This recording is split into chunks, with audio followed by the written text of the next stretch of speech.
Petite vidéo qui sort un peu d'habitude, mais aujourd'hui j'ai envie de vous faire un top 5 de mes artistes de comics préférés. Il n'y aura pas de top ou de classement du moins bon au meilleur ou inversement, juste 5 artistes que j'adore. D'ailleurs, mention honorable pour Joe Quesada que j'ai adoré en lisant Daredevil sous l'aile du diable, Ryan Otley pour Invincible, et pour finir en mention honorable Dan Mora qu'on voit beaucoup en ce moment, mais j'ai adoré avec Batman et Superman World Finest. Pour commencer ce top 5, on va commencer par un dessinateur dont je parle énormément en ce moment, c'est Marco Cecchetto. Je sais que je vous fascine énormément avec ses dessins, mais faut le dire, il dessine trop bien.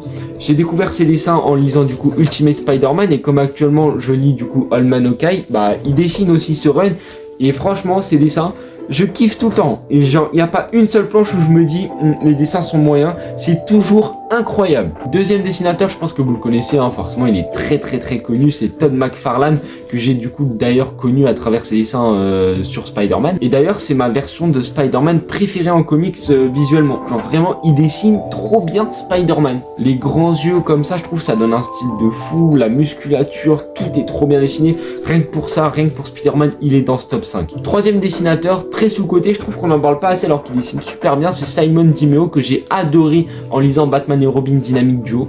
Un peu le seum qui est pas de suite en VF, mais bon, j'essaierai d'acheter de la VO même si je ne lis jamais de VO. J'avais adoré ses dessins, il y a un petit côté lumineux dans ses dessins. Ce que je veux dire, c'est que il arrive à jouer avec la lumière et les ombres pour faire ressortir ses dessins avec beaucoup de clarté. Je sais pas comment l'expliquer, mais dès que je vois un dessin de lui, je sais que c'est lui. J'aimerais d'ailleurs lire tellement plus de comics avec ses dessins parce que franchement, sa DA, elle est trop stylée. Quatrième dessinateur, je pense que vous le connaissez tous aussi, hein, comme Todd McFarlane, c'est un dessinateur assez connu, enfin aussi parce qu'il a fait beaucoup de récits et parce que chez DC, il a une place importante, c'est Jim Lee. Certes, il n'a pas des dessins extraordinaires, je trouve, mais c'est des dessins que j'aime beaucoup, assez classiques à vrai dire.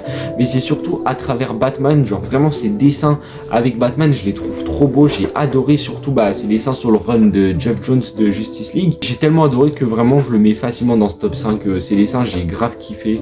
C'est simple, mais super beau. Enfin, je sais pas, c'est classique, mais à la fois c'est super bien fait. Et dernier dessinateur de stop, du coup, ce sera George Jiménez. Je pense que vous en entendez aussi beaucoup parler avec Dan Mora en ce moment, surtout chez DC. Il fait beaucoup de dessins chez DC, j'ai l'impression. Une DA très moderne, mais franchement ça passe partout, genre vraiment il dessine trop bien. C'est un peu comme Simon Dimeo, j'aime beaucoup leur DA très stylisée, très moderne. J'aime beaucoup, c'est très coloré, franchement, c'est que du kiff. Du coup, voilà, c'était mon petit top d'artistes préférés. N'hésitez pas à me dire le vôtre en commentaire et pour voir si on a les mêmes goûts ou non.